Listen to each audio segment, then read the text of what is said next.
আসসালামু আলাইকুম সম্মানিত দর্শক, আশা করি সবাই ভালো আছেন। দেশে এবং প্রবাসে যে যেখান থেকে দেখছেন সকলের সুস্বাস্থ্য কামনা করে আজকের পর্বটি শুরু করছি। বাংলাদেশি কোন নাগরিকের বাড়ি ভাড়া, চিকিৎসা ভাতা ও যাতায়াত ভাতা বাদ দিয়ে বছরে 3,50,000 টাকার বেশি আয় হলেই তাকেই আয়কর দিতে হয়।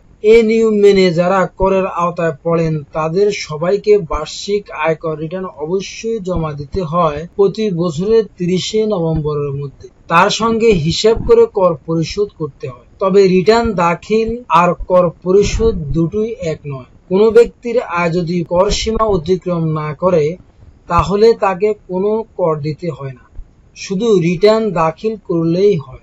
আয় যদি কর সীমা অতিক্রম করে তাহলেই তাকে কর পরিশোধ করতে হবে। এখানে আরেকটি বিষয় মনে রাখতে হবে, তা হলো রাজস্ব আদায় করা হয় করযোগ্য আয় থেকে, কারণ আয়ের উপর নানাভাবে রেয়াত বা কর ছাড় পাওয়া যায়। এসব সুবিধা বাদ দিয়ে করযোগ্য আয় হিসাব করা হয়।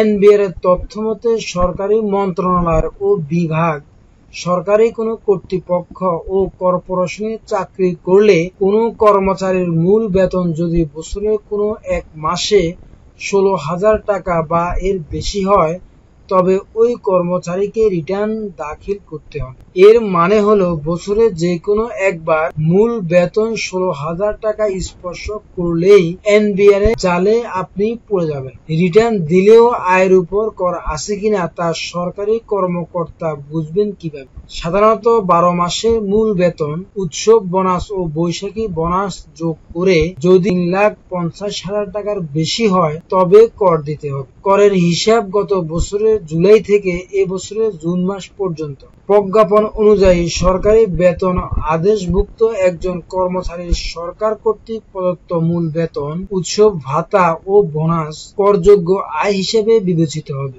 এর বাইরে অন্যান্য ভাতা ও সুবিধাদি যেমন বাড়ি ভাড়া ভাতা, চিকিৎসা ভাতা, যাতায়াত ভাতা, বাংলা নববর্ষ ভাতা ইত্যাদি করমুক্ত রয়েছে। সাধারণত করমুক্ত আয়ের সীমা 3,50,000 টাকা পর্যন্ত। অর্থাৎ কোন করদাতার যদি করযোগ্য আয় 3,50,000 টাকা থাকে তাহলে তাকে কর দিতে হয় না।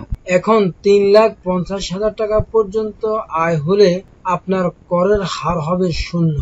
পরবর্তী 1,00,000 টাকার জন্য 5%, তার পরবর্তী 3,00,000 টাকার জন্য 10%, তার পরবর্তী 4,00,000 টাকার জন্য 15%, তার পরবর্তী 5,00,000 টাকার জন্য 20% এবং অবশিষ্ট টাকার উপর 25% হারে কর দিতে হয়। একজন করদাতা সর্বোচ্চ কত বিনিয়োগ পাবেন তা আয়কর অধ্যাদেশ 1984 তে বলা আছে।